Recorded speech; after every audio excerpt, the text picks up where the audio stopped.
upset some of these issues. I think the most important thing is helping them to identify when there's a complication. When there's a problem. We know what the common problems are, in terms of hemorrhage, bleeding, infection. So it's now teaching them how to identify when it's a problem, how much bleeding is okay, and how much bleeding warrants secondary attention.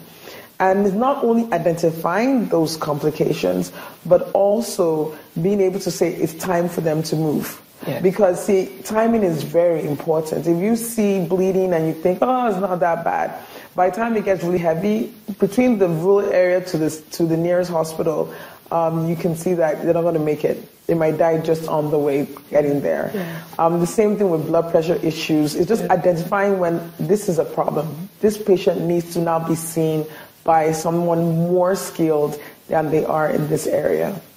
Okay, excellent. And why is all of this important? When we're talking about maternal deaths, why is it important to us as a nation? It's important because mothers there's no nation without mothers, right?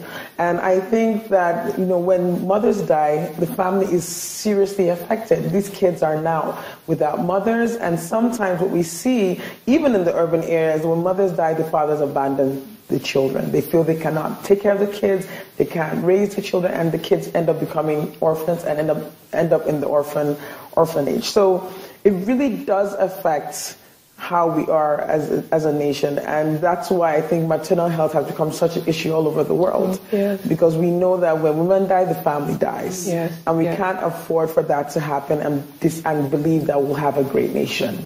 How can we ensure that newborns survive and remain healthy during that process of childbirth and in the immediate neonatal period? So thank you for the question. It's really important for us to recognize that the care of the newborn actually starts during the pregnancy. And I'll make the argument for even before the pregnancy. We can talk about that later. During the process of pregnancy, there are certain things that will clue you into the fact that the newborn could be at risk. Women who have high blood pressure, who have diabetes, they need to be seen by a skilled attendant, somebody who can care and provide care for the baby when the baby is born as well. Because some of those babies are actually compromised when they come out.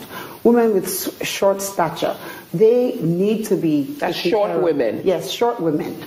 They need to be taken care of by a skilled attendant, both during the prenatal period, but also at the time of delivery, because there may be issues with the baby actually coming out. So you need to be in the presence of somebody who knows what to do, as Dr. Chito has alluded to. So in the process of pregnancy, it's very critical also that the important things that the baby will need in the first month of life are laid down in the mother.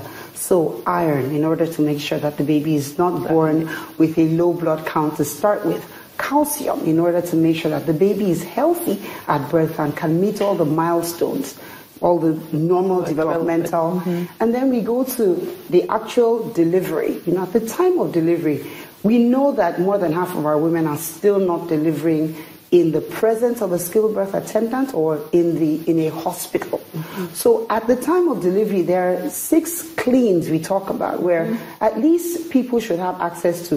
There should be clean hands, running water, make sure that they're clean hands or gloved hands, that the surface where the mother is going to have the baby is also clean, perhaps sterile.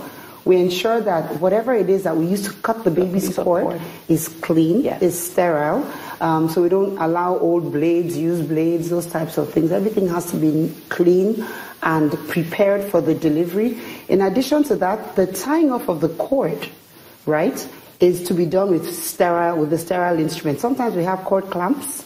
Sometimes we have a cord tie. Yes. It's important to equip women who are taking deliveries in communities with at least these types of simple things. Very simple things. And then the presence of chlorhexidine, which is an antiseptic, is also used at the time, right from within 24 hours of delivery, is used to clean the cord at least once a day, making sure that the cord remains clean.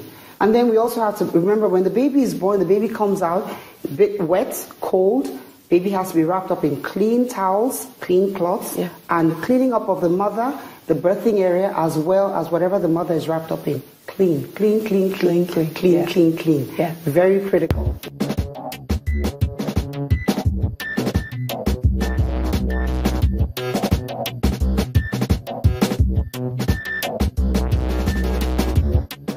those things are important, at least to maintain asepsis, because you know the things that cause death, infection, we say infection, but we know there's infection, there's bleeding, prematurity. A lot of our babies are born before the time that they're supposed to come.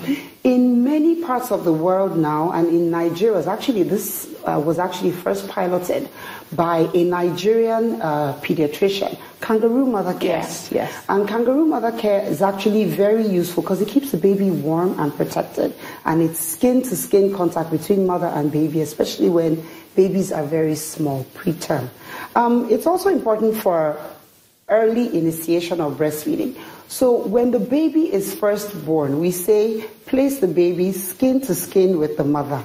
And in doing so, ensure that the mother begins to get all of those sort of good feelings. You know, when the baby first comes out, all the, I don't want to say trauma, but all the excitement and the drama of baby coming out.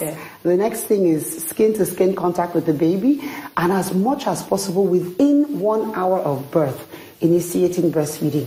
Starting breastfeeding within 1 hour of birth is actually found to reduce by up to 20% deaths in the newborn period.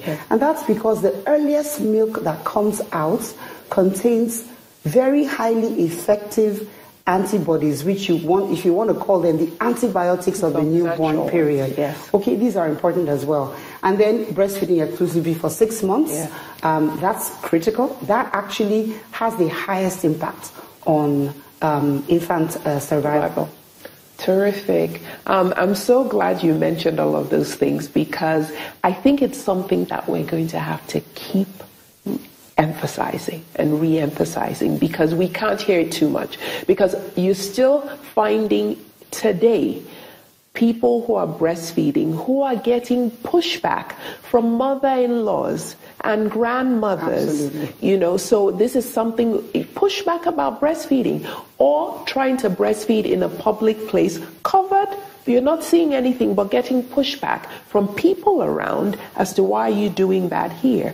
You know, and we'll talk about breastfeeding because, you know, I know both of us, that's a passion of ours. So we'll talk about that a little bit more. But what were you going to say? I wanted to add one more thing, and that's really critical. We talked at the beginning about clean. It doesn't end at the delivery. It is a